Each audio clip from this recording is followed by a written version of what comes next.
생각에 관한 생각 다시 16 데니얼 커너먼 지음 이장신 옮김 4부 선택 33 역전 폭력 범죄의 피해자들을 보상하는 임무를 맡았다고 해보자. 지금 총상으로 오른팔을 못 쓰게 된 한 남자의 사례를 검토 중이다. 집 근처 편의점에 들렀다가 우연히 그곳에 든 강도와 마주친 사람이다. 피해자의 집 근처에는 편의점이 둘 있는데 피해자는 평소에 둘 중 한 곳을 더 자주 들렀다. 다음 두 가지 시나리오를 생각해보자. 1. 강도 사건이 발생한 곳은 피해자가 평소에 자주 가던 편의점이다. 2. 피해자가 자주 가던 편의점이 상을 당해 문을 닫는 바람에 다른 편의점에 갔다가 총상을 입었다.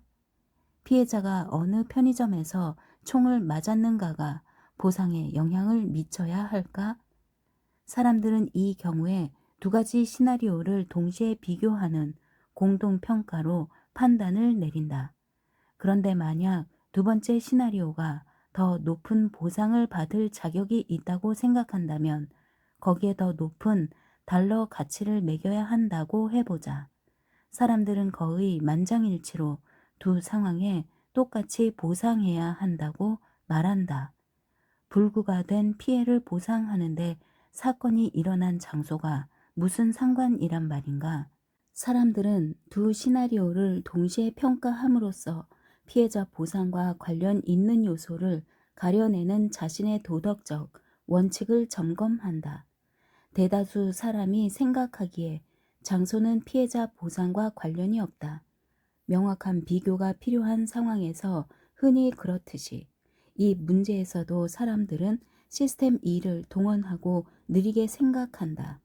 처음 이 시나리오를 만든 심리학자 데일 밀러와 캐시 맥팔랜드는 두 시나리오를 각각 다른 사람들에게 보여주고 단일 평가를 하게 했다. 각 참가자에게 시나리오를 하나만 보여주고 거기에 달러 가치를 매기게 하는 실험 참가자 간 실험을 진행한 것이다. 그 결과 다들 예상하겠지만 피해자가 늘 가던 편의점에서 총상을 입었을 때보다 어쩌다 들른 편의점에서 총상을 입었을 때 보상액이 높게 나왔다. 안타까움, 후회의 사초는 늘 가던 편의점에만 갔었어도 라는 생각에서 나오는 사후 가정적 감정이다. 바꿔치기와 세기 짝짓기에 능숙한 시스템 1은 이 이야기에서 느끼는 감정의 세기를 금액으로 환산해 서로 다른 보상액을 제시한다. 두 실험을 비교하면 크게 대조되는 점이 나타난다. 두 가지 시나리오를 동시에 고려하면 실험 참가자 내 실험 거의 모든 사람이 안타까움은 타당한 고려 대상이 아니라는 원칙에 동의한다. 아쉽게도 이 원칙은 두 시나리오를 동시에 봤을 때만 적용되는데 삶은 그런 식으로 전개되지 않는다. 삶은 대개 실험 참가자 간 실험 같아서 우리 마음을 바꿔 놓았을 대안이 등장하지 않을 뿐 아니라 보이는 것이 전부라는 원칙까지 작용한다. 그러다 보니 도덕 문제에 개입했던 믿음이 감정 반응에는 영향을 미치지 않기도 하고 서로 다른 상황에서 머릿속에 떠오르는 도덕적 직관은 일관되지 못한 채 따로 놀기도 한다. 강도 시나리오를 단일 평가할 때와 공동 평가할 때 나타나는 이런 모순은 판단과 선택의 역전이라는 넓은 부류에 속한다. 이 같은 선호도 역전은 1970년대 초에 처음 발견되었고 이후 여러 해 동안 다양한 종류의 역전이 많이 발표되었다. 경제학에 대한 도전. 선호도 역전은 심리학자와 경제학자가 나눈 대화의 역사에서 중요한 위치를 차지한다. 아모스와 같은 시기에 미시간 대학원을 다닌 심리학자 세라 리히텐슈타인과 폴 슬로빅은 주목할 만한 역전을 발표했다. 두 사람은 내기를 두고 선호도를 실험했는데 이 실험을 단순하게 변형해 소개하면 아래와 같다.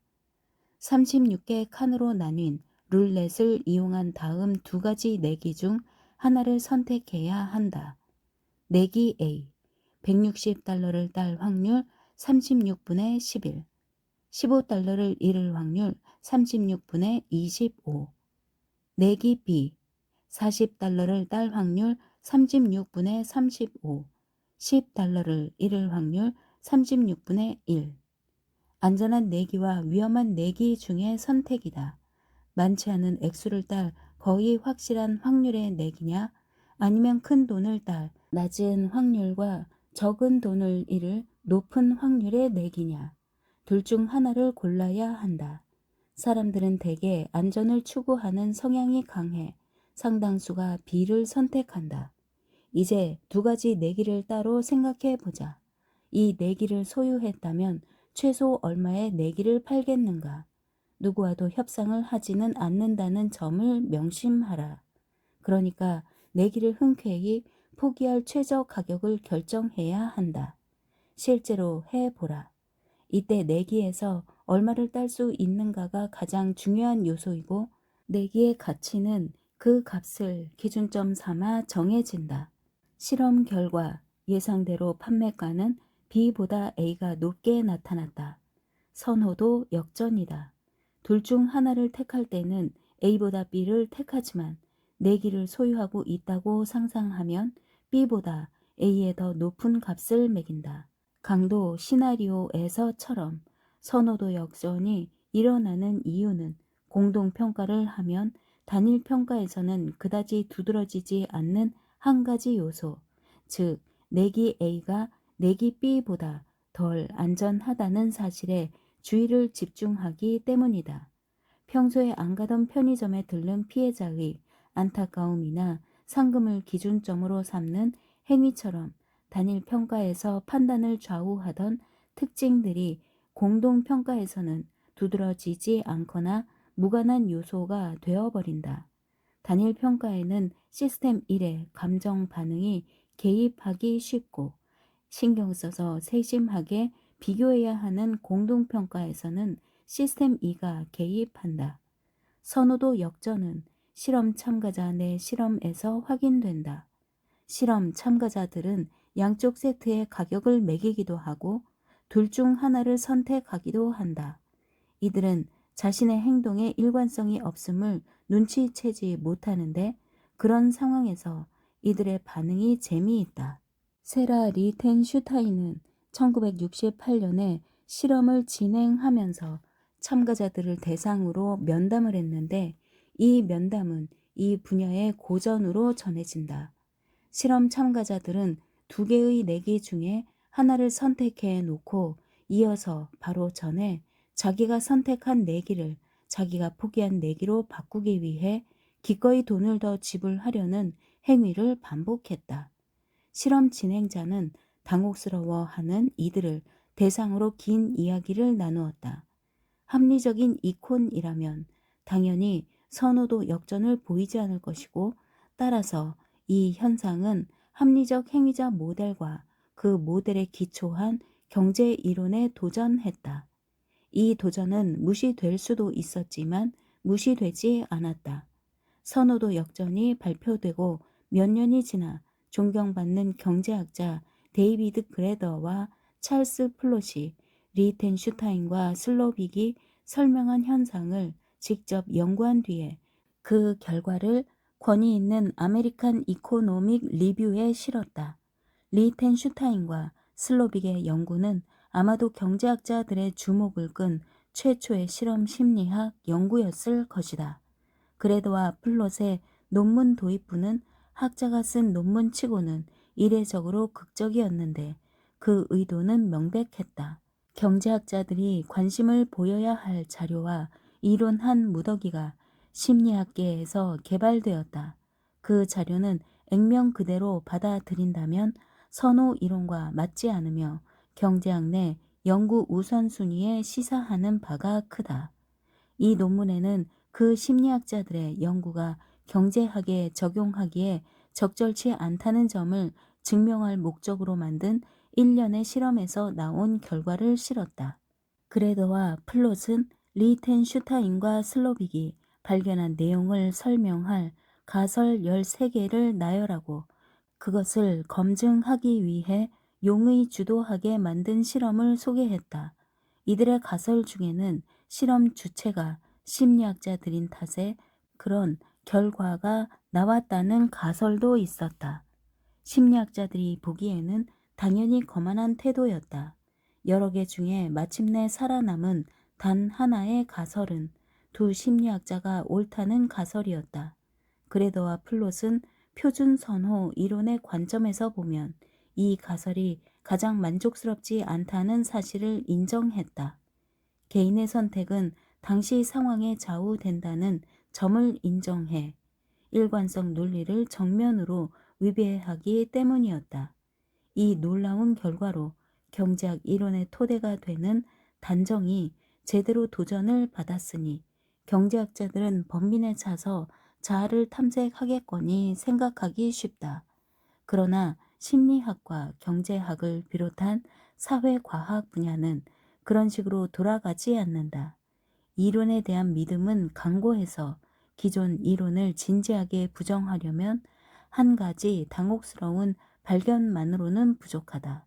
사실 그레드와 플롯의 존경스러울 정도로 솔직한 논문은 어쩌면 그레드와 플롯 자신을 포함해 경제학자들의 확신에 직접적인 영향을 미치지는 못했다.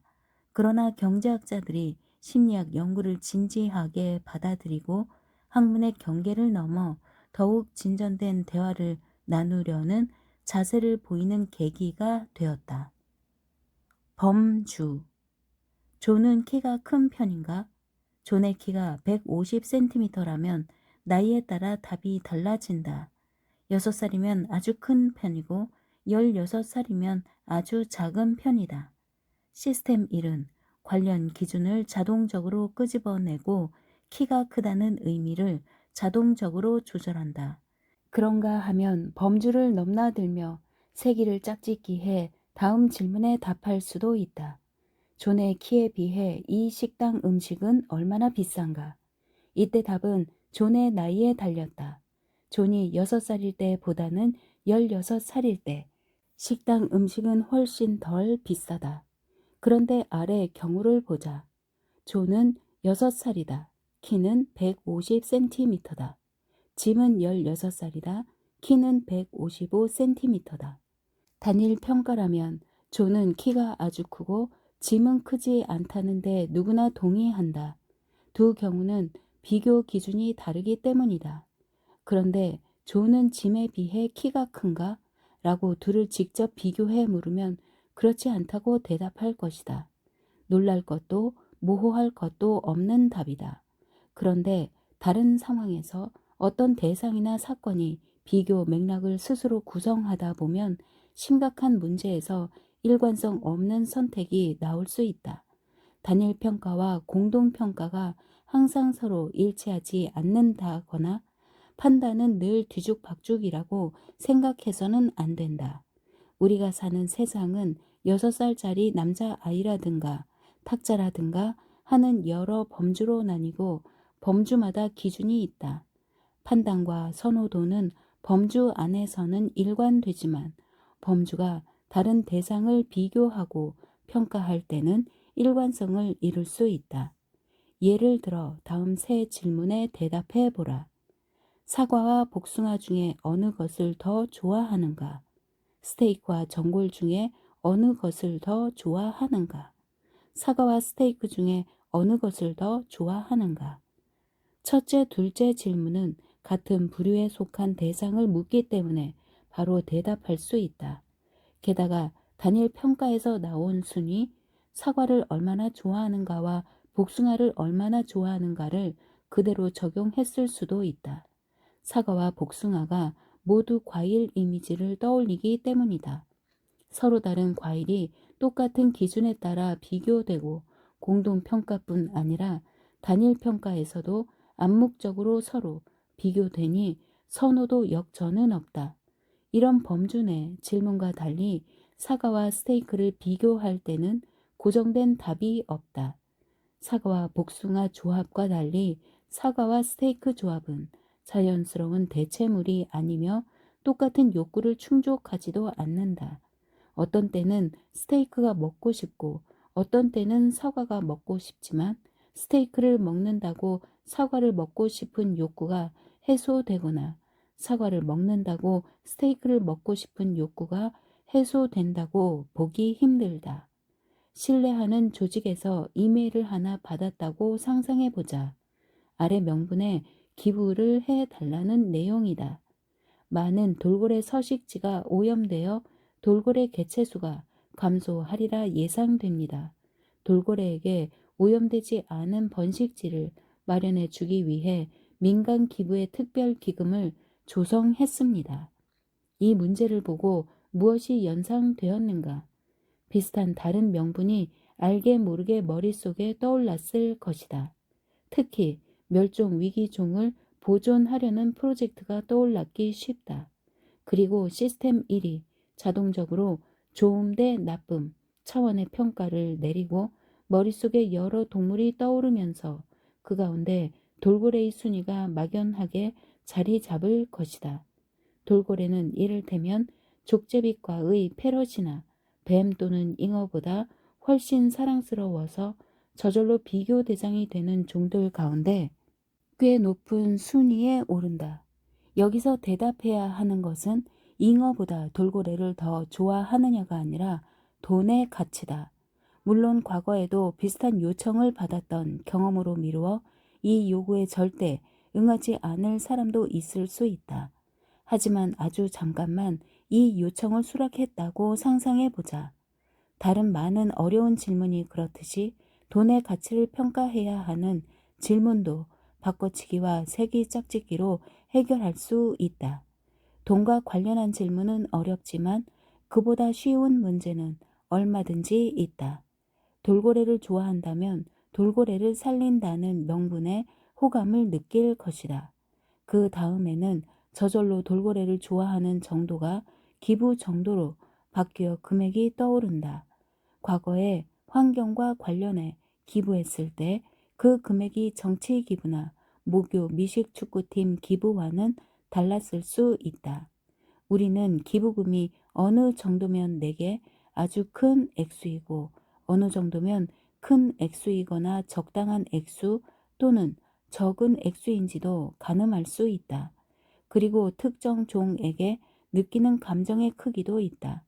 아주 좋아한다부터 전혀 좋아하지 않는다까지 이 감정을 액수로 환산해 이를테면 아주 좋아한다를 꽤 큰 금액을 기부한다로 바꿔 일정한 액수를 정할 수 있다. 이번에는 다른 호소문을 받았다고 해보자. 장시간 햇빛에 노출된 농장 노동자는 일반 사람들보다 피부암에 걸릴 위험이 높습니다. 하지만 건강검진을 자주 받는다면 위험을 줄일 수 있습니다. 위험군에 속한 사람들에게 건강검진을 실시할 기금을 조성하고자 합니다. 다급한 문제일까? 다급함을 측정할 때 어떤 범주가 기준으로 떠올랐는가? 이 문제를 공중보건 문제로 자동적으로 범주화했다면 농장 노동자의 피부암 위험은 같은 부류의 다른 문제들보다 순위가 더 높지 않았을 것이다. 그리고 멸종 위기종에서 차지하는 돌고래의 순위보다 틀림없이 낮았을 것이다. 따라서 피부암의 상대적 중요성에 대한 느낌을 금액으로 환산할 때 멸종 위기종 보호에 내놓은 금액보다 적은 액수를 떠올렸기 쉽다. 실제로 단일 평가 실험에서 사람들은 농장 노동자보다 돌고래에 더 많은 액수를 제시했다. 이제 공동평가로 두 가지 명분을 비교해 보자. 돌고래와 농장 노동자 중에 어느 쪽이 더 많은 기부금을 받을 자격이 있을까? 공동평가는 단일 평가에서는 두드러지지 않았지만 일단 감지되면 결정적 역할을 하는 특징을 부각한다.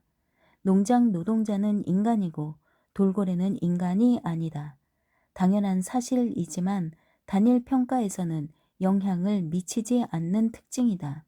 단일 평가에서 돌고래가 사람이 아니라는 사실은 머릿속에 떠오르는 모든 대상이 그 특징을 가지고 있기 때문에 새삼 부각되지 않는다. 농장 노동자가 인간이라는 사실도 모든 공중보건 문제가 인간을 대상으로 하기 때문에 머릿속에 떠오르지 않는다. 단일 평가의 좁은 틀짜기에서는 돌고래에게 더 높은 세기 점수가 부여되고 세기 짝짓기에 따라 더 많은 기부금이 돌아간다. 공동평가는 문제의 대표성을 바꿔놓는다. 인간 대 동물이라는 대표적 특징은 둘을 같이 놓고 봐야 두드러진다. 공동평가에서 사람들은 농장 노동자에게 굳건한 지지를 보내고 사랑스러운 비인간종 보호보다 농장 노동자의 복지에 기부를 훨씬 더 많이 한다. 내기와 강도 사건처럼 여기서도 단일 평가와 공동 평가에서 판단이 달라진다. 시카고 대학의 크리스토퍼 씨는 선호도 역전을 보여주는 여러 근거를 제시했는데 아래도 그중 하나다. 평가 대상은 중고음악 사전이다. A 사전 발행 연도 1993년 수록 단어수 10,000개 상태 새것 같음. B 사전 발행 연도 1993년 수록 단어수 20,000개 상태 표지 찢어짐 그 외에는 새것 같음. 단일 평가에서는 A 사전에 더 높은 가치를 부여한다. 그러나 공동 평가에서는 당연히 선호도가 달라진다. 이 결과는 크리스토퍼 씨가 말하는 평가 가능성 가설을 잘 보여준다. 단일 평가에서는 수록 단어 수에 비중을 두지 않는다. 그 자체로는 평가가 가능하지 않기 때문이다.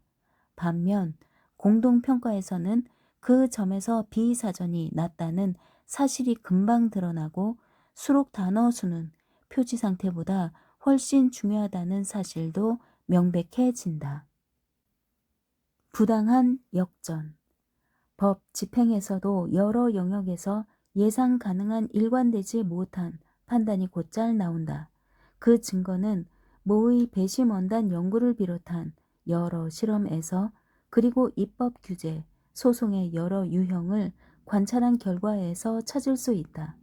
어느 실험에서 텍사스 배심원 명부를 가지고 모의 배심원단을 모집한 뒤 몇 가지 민사 사건에서 징벌적 손해배상을 평가하게 했다.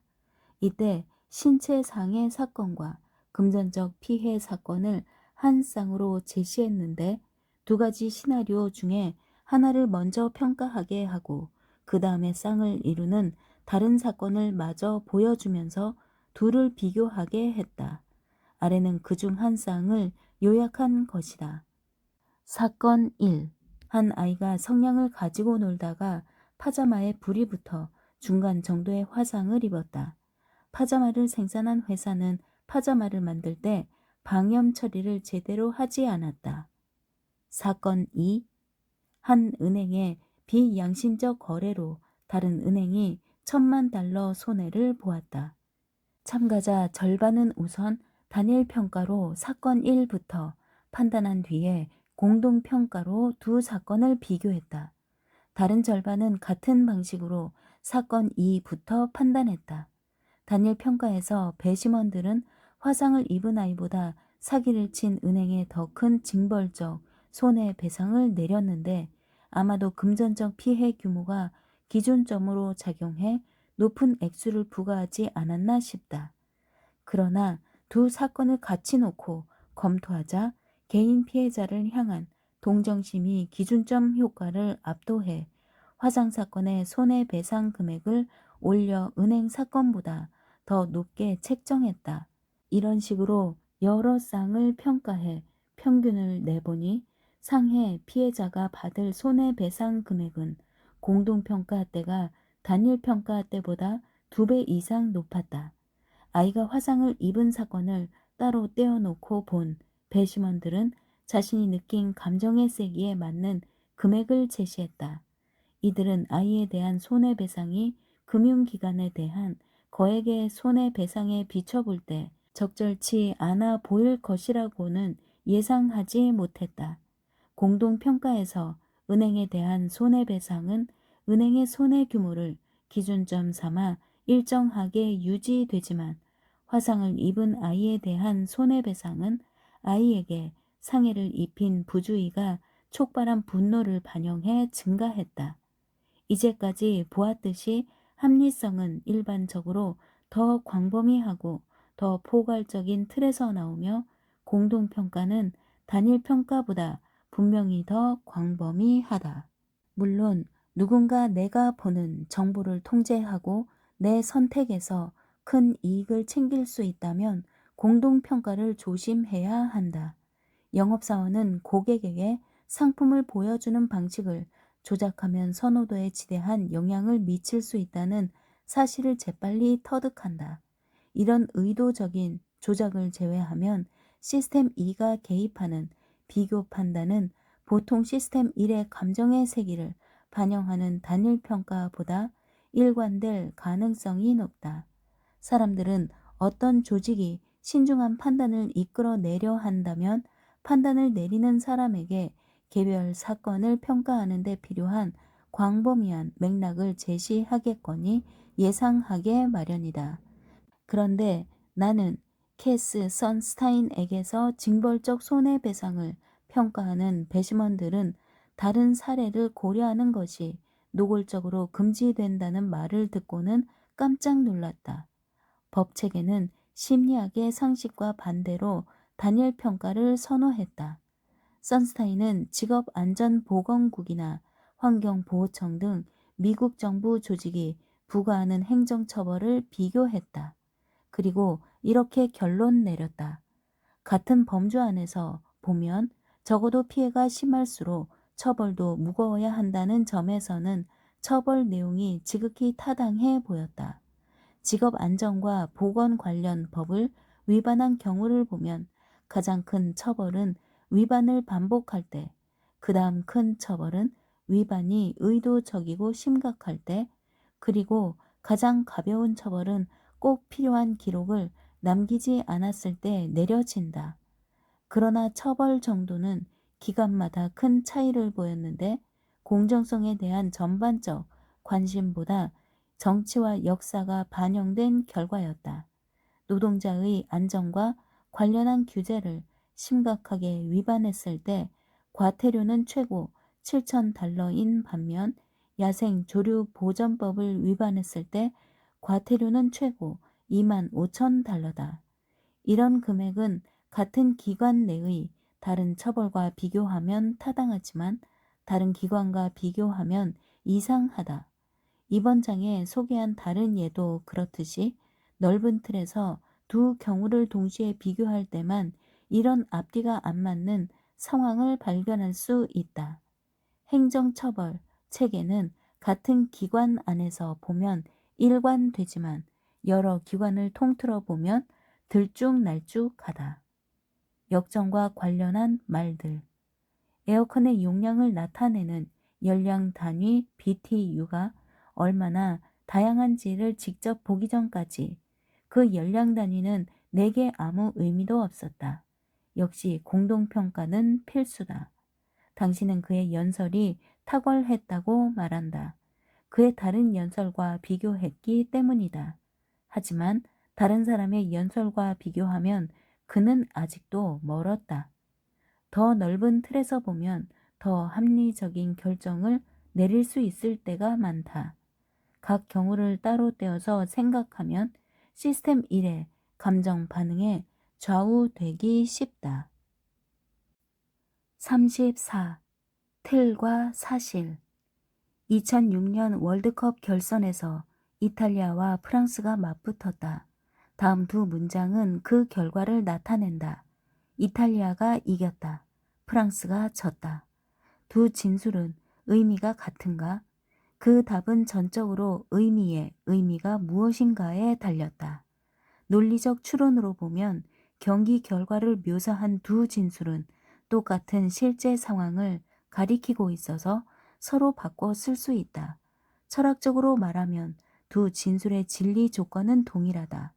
즉 하나가 참이면 다른 하나도 참이다. 이는 이콘이 세상을 이해하는 방식이다.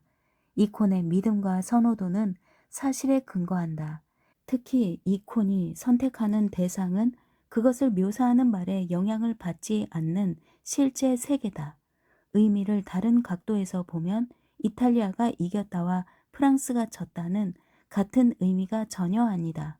이때 문장의 의미는 그 말을 이해할 때 연상 체계에서 일어나는 일을 가리킨다.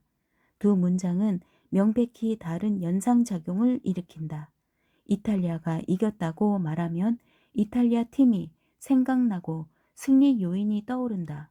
프랑스가 졌다고 말하면 프랑스 팀이 생각나고 프랑스 축구 스타 지단이 이탈리아 선수를 머리로 들이받는 잊을 수 없는 장면 등 패배 원인이 떠오른다.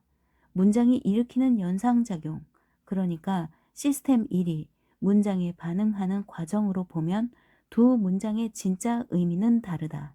이처럼 논리적으로 동일한 진술이 다른 반응을 유발하는 탓에 인간은 이콘만큼 합리적일 수 없다. 감정 틀 짜기. 아모스와 나는 이야기 구성 방식이 믿음과 선호도에 미치는 부당한 영향에 틀짜기 효과라는 이름을 붙였다. 이때 우리가 이용한 예 하나는 아래와 같다. 95달러를 딸 확률이 10%이고 5달러를 잃을 확률이 90%인 도박이 있다면 하겠는가? 100달러에 당첨될 확률이 10%이고 꽝이 나올 확률이 90%인 복권을 5달러에 사겠는가? 우선 이 둘이 같은 질문이란 사실부터 이해하자. 두 경우 모두 95달러만큼 부자가 되거나 5달러만큼 가난해질 수 있는 불확실한 전망을 받아들일지를 결정해야 한다. 사실을 기반으로 선호도를 결정하는 사람이라면 두 질문에 같은 답을 내놓겠지만 그런 사람은 드물다. 실제로 사람들은 둘 중 하나에 훨씬 더 긍정적인 답을 내놓는다. 바로 두 번째 질문이다. 나쁜 결과를 훨씬 더 쉽게 받아들일 수 있을 때는 도박에서 돈을 잃었을 때보다 복권을 사느라 비용이 들었는데 당첨되지 않았을 때다. 손실은 비용보다 부정적인 느낌이 훨씬 강하다는 것은 어쩌면 당연하다. 우리 선택은 사실에 기반을 두지 않는다. 시스템 1이 사실에 매달리지 않기 때문이다. 우리는 리처드 세일러에게 배운 것을 토대로 문제를 만들었다. 세일러는 대학원생 때 비용은 손실이 아니다 라고 적힌 종이를 칠판에 붙여 놨었다고 했다. 소비자의 행동에 관한 초기 글에서 그는 주유소에서 카드 결제와 현금 결제에 따라 요금을 다르게 부과하는 것을 허용해야 하는지에 관한 논쟁을 다루었다. 신용카드사는 그런 행위를 불법으로 규정하기 위해 강력한 로비를 벌이면서도 만일에 대비해 대책을 마련해 두었다. 요금 차이가 허용된다면 그 차이는 카드 추가 요금이 아니라 현금 할인이라고 이름 붙여야 한다는 것이다. 그 논리 이면의 심리는 타당했다.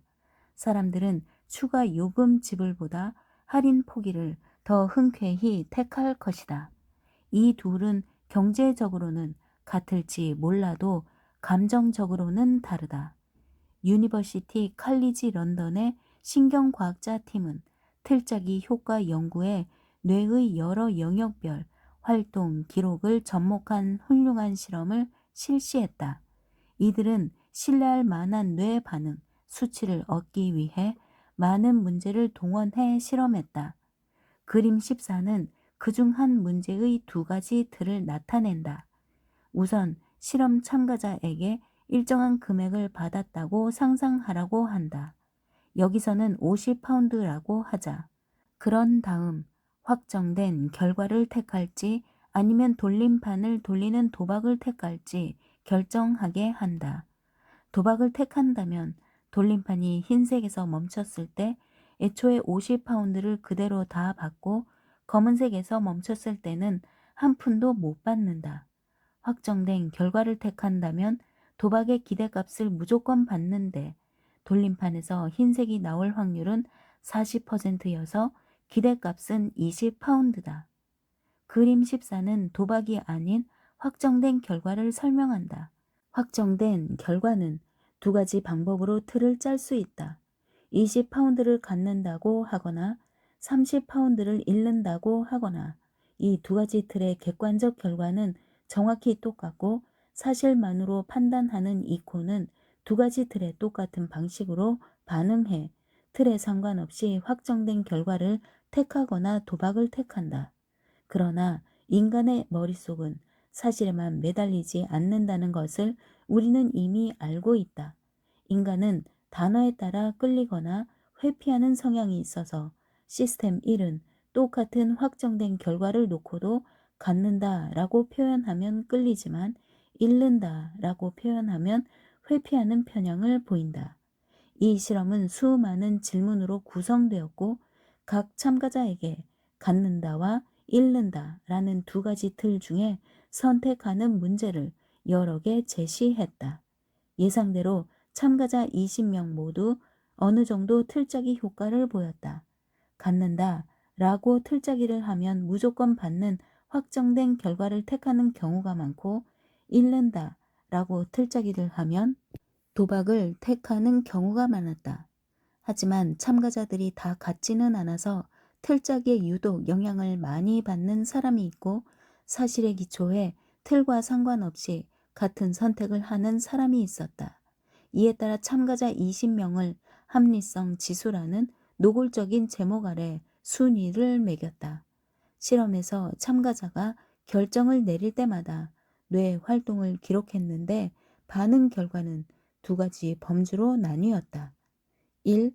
참가자의 선택이 틀에 좌우된 경우 갖는다라는 틀짜기에서는 무조건 받기를 선호했다. 잃는다라는 틀짜기에서는 도박을 선호했다. 2. 참가자의 선택이 틀과 무관할 경우 이 놀라운 결과는 결정을 내릴 때 뇌에서 일어나는 일을 연구하는 새로운 학문인 신경경제학의 잠재력을 보여준다. 신경과학자들은 이런 실험을 수천 가지 실시한 결과 작업 성격에 따라 뇌의 특정 영역에 불이 켜진다는 사실을 발견했다. 산소 흐름이 증가하는 것인데 신경 활동이 활발해진다는 표시다. 뇌는 시각적 대상에 주목할 때, 공을 차는 상상을 할 때, 얼굴을 인식할 때, 집을 생각할 때 각각 활성화하는 영역이 다르다. 흥분될 때, 누군가와 갈등을 빚을 때, 문제풀이에 집중할 때는 또 다른 영역에 불이 켜진다.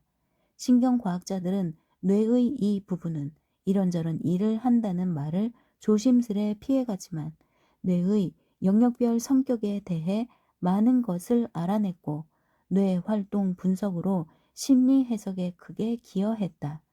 틀짜기 연구에서 발견한 주요 사실 세 가지는 다음과 같다.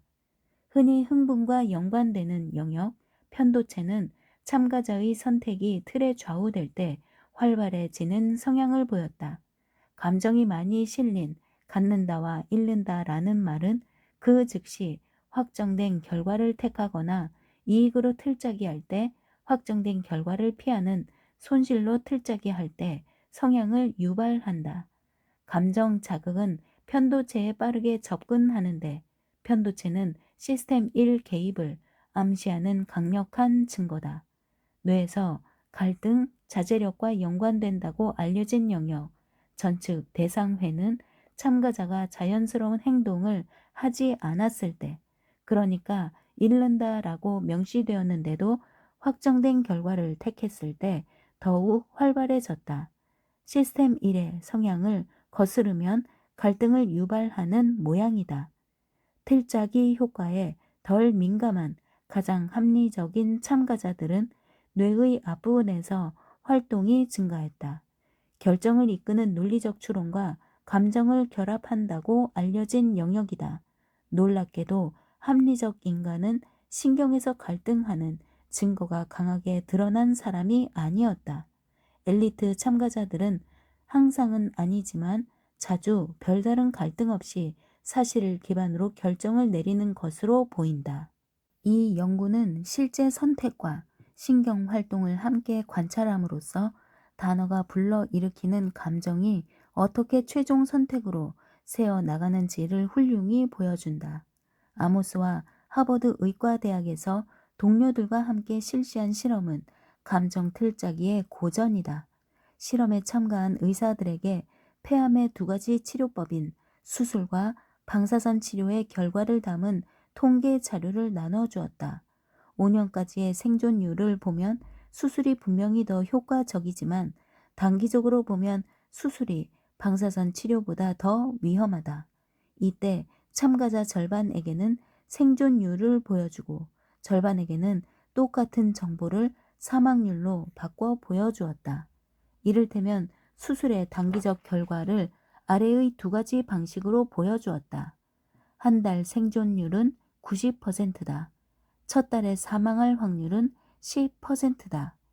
예상대로 후자보다 전자의 틀에서 수술이 인기가 훨씬 더 높았다. 전자에서는 의사의 84%가 수술을 택하고 후자에서는 50%가 방사선 치료를 택했다.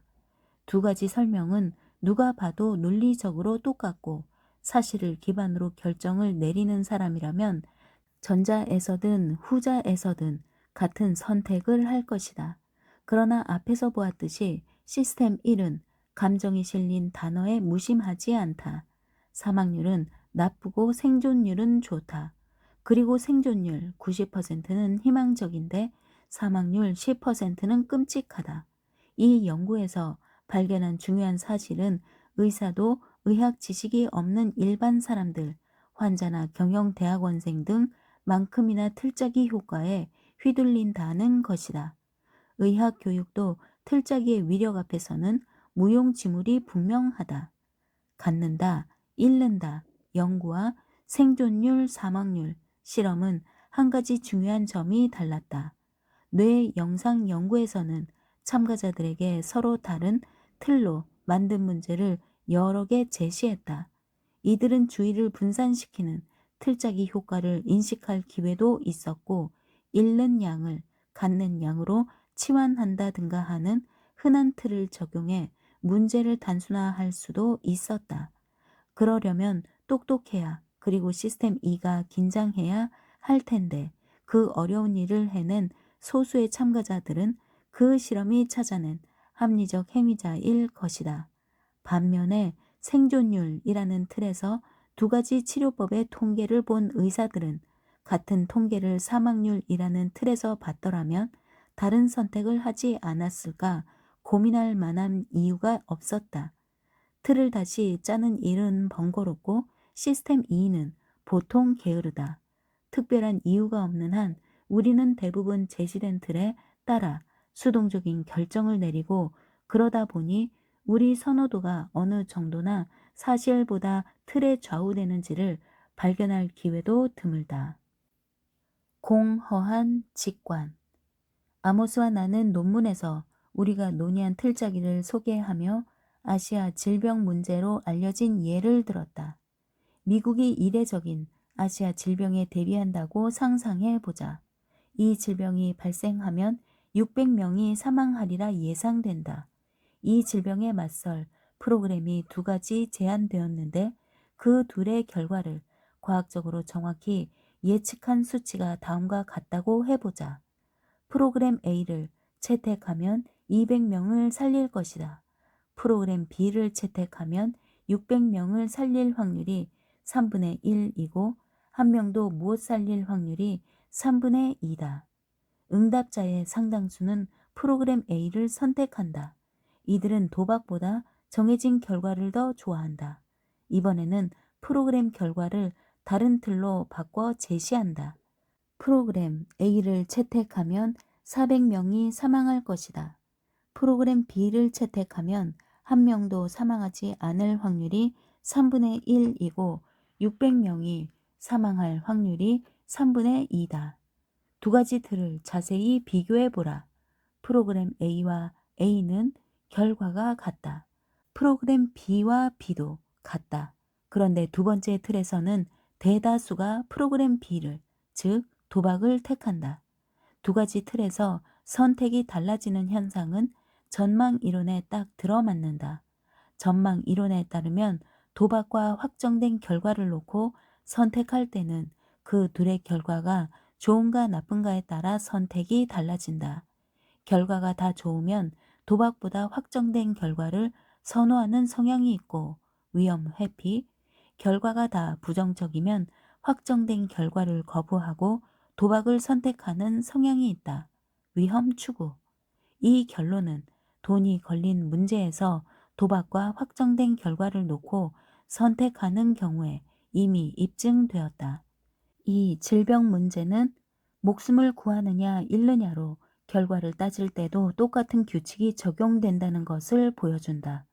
이 틀짜기 실험에서도 위험 회피와 위험 추구 사이의 선호도는 사실에 얽매이지 않는다는 것을 알 수 있다. 똑같은 객관적 결과라도 그것을 어떻게 구성하느냐에 따라 선호도가 역전된다. 아모스와 내가 똑같이 경험한 사례도 이 이야기에 아무런 분위기를 더한다. 아모스는 공중보건 전문가들을 상대로 강연 요청을 받았다. 백신과 기타 프로그램을 두고 결정을 내리는 사람들이다. 아모스는 이 기회에 아시아 질병 문제를 내보기로 했다. 청중 절반에게는 목숨을 구하는 질문을, 절반에게는 목숨을 잃는 질문을 보여주었다. 그러자 이들도 다른 사람들처럼 틀짜기 효과에 쉽게 영향을 받았다. 모든 사람의 건강에 영향을 미치는 결정을 내리는 공직자들이 그런 피상적인 조작에 쉽게 휘둘린다는 사실이 다소 걱정되지만 중요한 결정도 시스템 1의 지배는 아니더라도 영향을 받는다는 사실에 익숙해져야 한다. 더 난감한 상황은 사람들이 자신의 일관되지 못한 태도를 마주했을 때 일어났다. 당신은 이 경우에는 무조건 200명을 살리는 쪽을 택했고 저 경우에는 400명의 죽음을 받아들이기보다 차라리 도박을 택했다. 이제 그 두 가지 선택에 일관성이 없다는 걸 알았으니 다시 선택한다면 어떤 결정을 내리겠는가? 이 물음에 사람들은 대개 당혹스러운 침묵으로 대답한다. 처음 선택을 이끌어낸 직관은 시스템 1에서 나왔고 그 직관은 20파운드 갖는 것을 선호하거나 30파운드 잃는 것을 회피할 때의 직관만큼이나 근거가 빈약했다. 확실하게 목숨을 구하는 것은 좋고 죽음은 나쁠 뿐이다. 실험에서 대다수 사람이 자신의 시스템 2는 이 문제에 대답할 도덕적 직관이 없다는 것을 깨닫는다. 나는 위대한 경제학자 토머스 셸링의 저서 선택과 결과에 실린 예를 틀짜기 효과의 사례로 즐겨 사용하는데 셸링에게 감사한 일이다. 셸링의 책은 우리가 틀짜기 연구를 발표하기 전에 쓰였고 틀짜기가 셸링의 주된 관심사는 아니었다.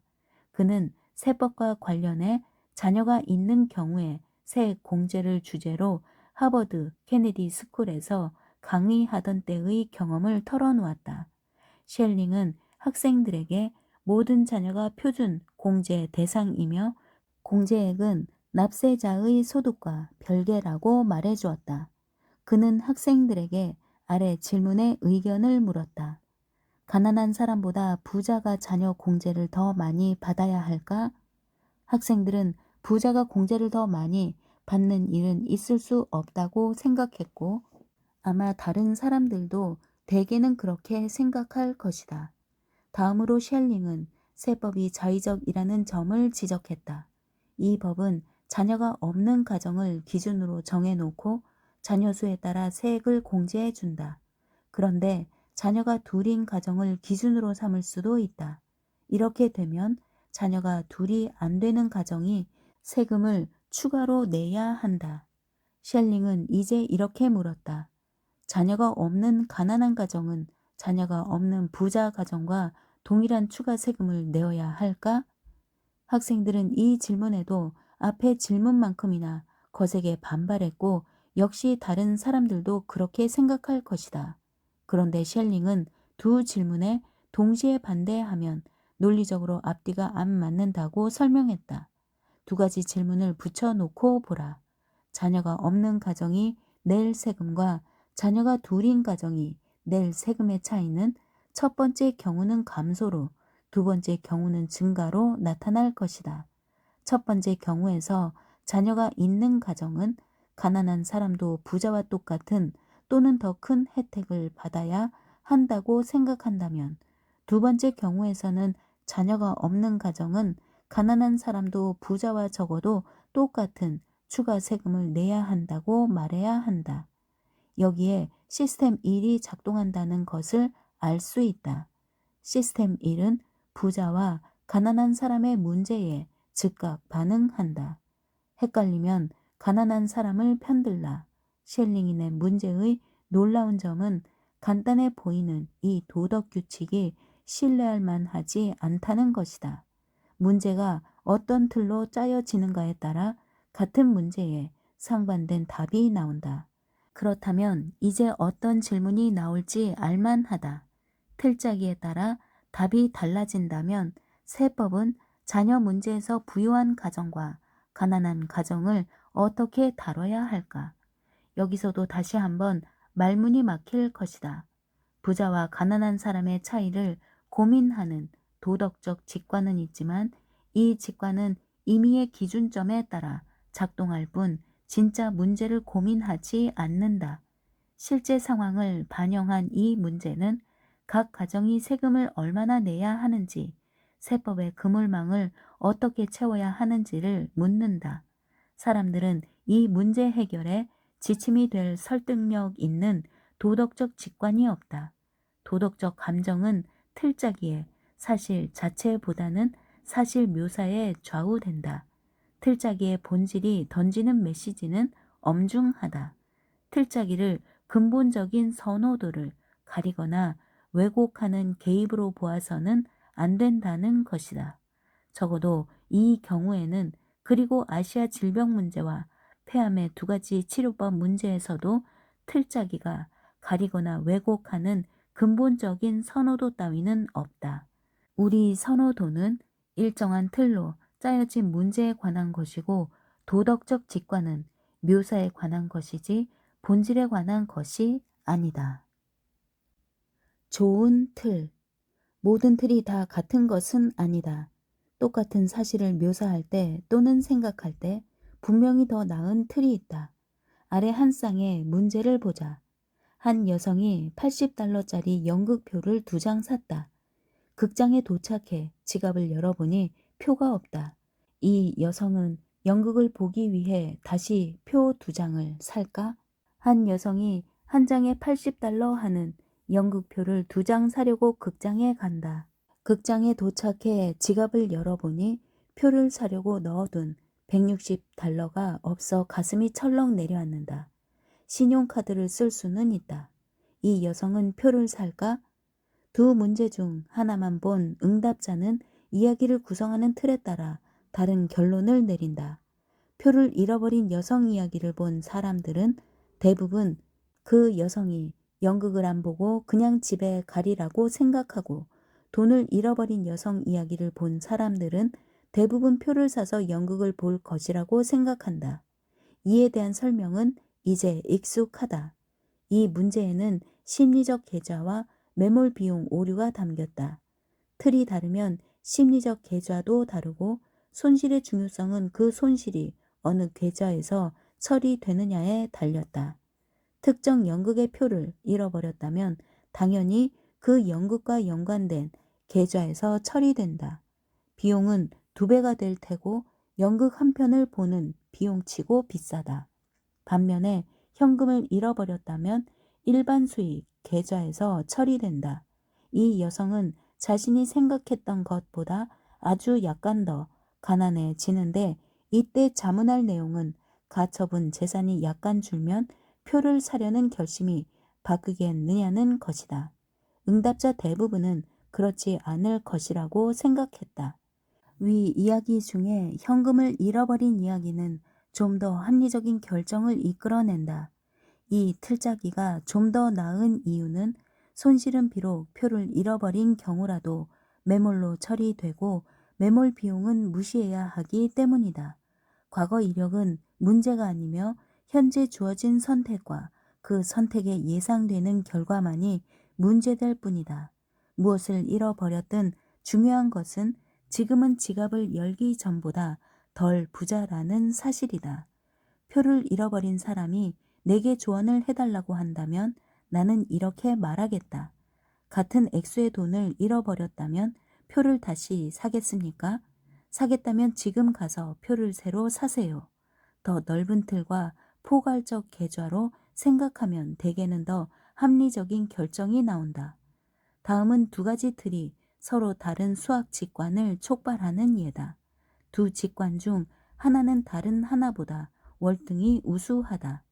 2008년 심리학자 리처드 레릭과 잭 솔은 사이언스의 MPG 착각이라는 논문을 싣고 잘못된 틀을 수동적으로 받아들여 큰 손실과 심각한 정책 결과를 초래한 사례를 소개했다. 사람들은 대개 차를 살 때 연비를 따진다. 연비가 좋아야 유지비가 적게 들기 때문이다. 그런데 미국에서 전통적으로 연비를 나타낼 때 사용하는 기준인 MPG, 갤런당 주행 마일은 개인에게나 정책 입안자에게나 매우 부실한 지침이다. 비용을 줄이려는 차 소유주 두 사람을 보자. 애덤은 무려 12mpg의 기름을 잡아먹는 차를 그보다 약간 덜 먹는 14mpg 차로 바꾼다. 환경을 생각하는 훌륭한 베스는 30mpg 차를 40mpg 차로 바꾼다. 두 운전자가 연간 같은 거리를 달린다고 해보자.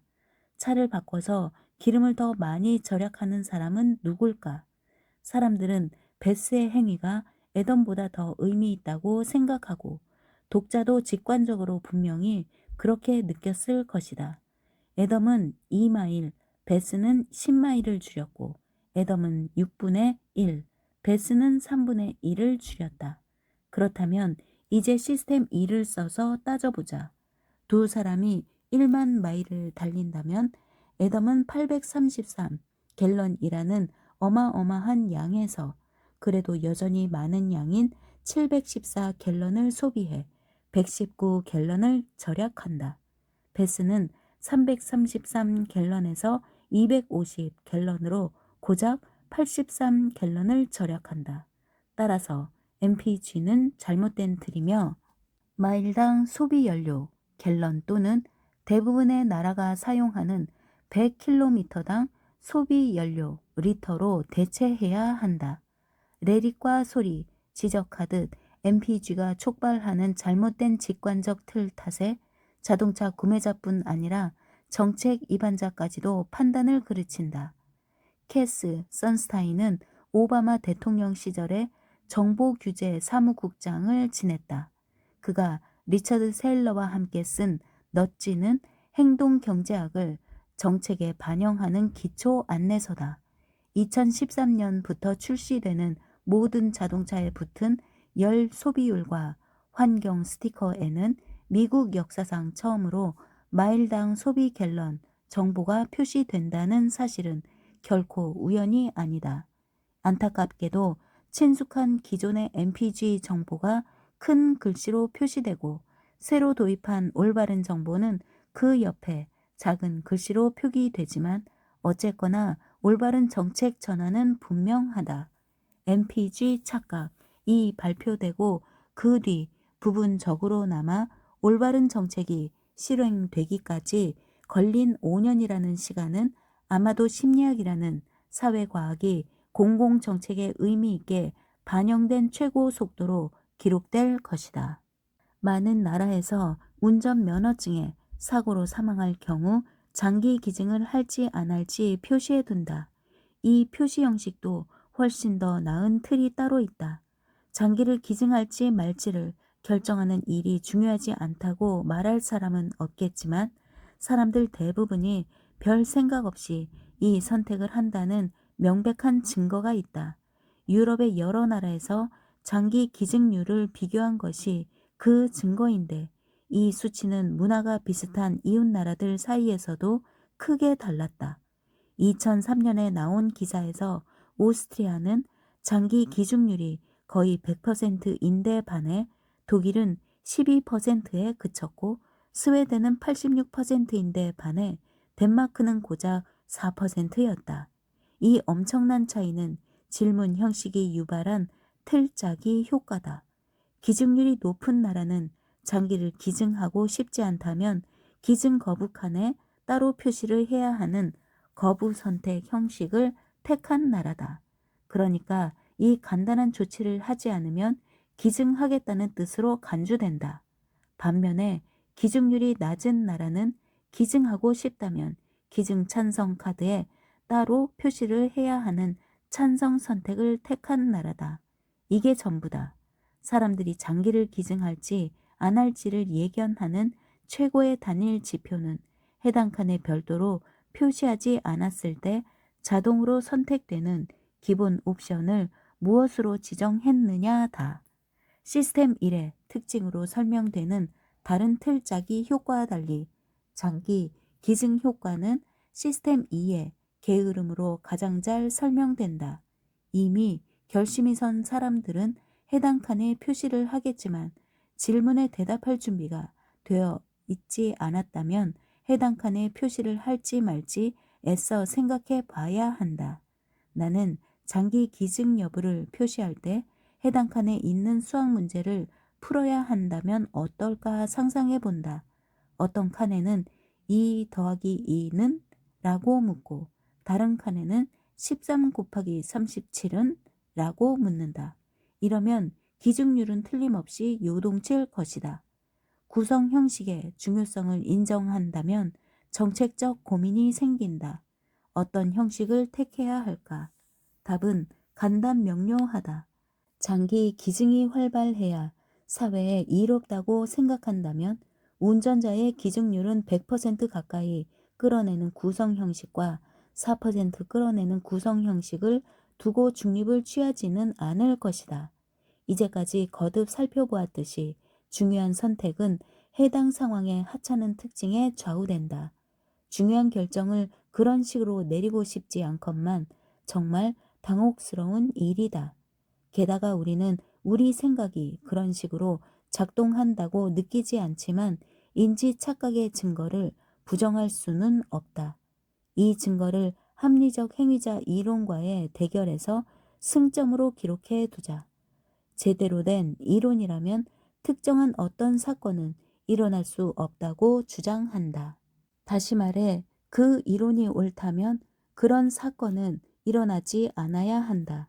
그러다가 일어날 수 없는 사건이 일어나면 그 이론은 부정된다. 그러나 결정적인 반박 증거가 나타나 이론이 부정된 뒤에도 오래 살아남는 이론이었는데 합리적 행위자 모델도 우리가 목격한 증거를 비롯해 많은 반박 증거에도 불구하고 살아남았다. 장기 기증 사례는 인간의 합리성을 둘러싼 논란이 실제 세계에 지대한 영향을 미칠 수 있다는 점을 보여준다.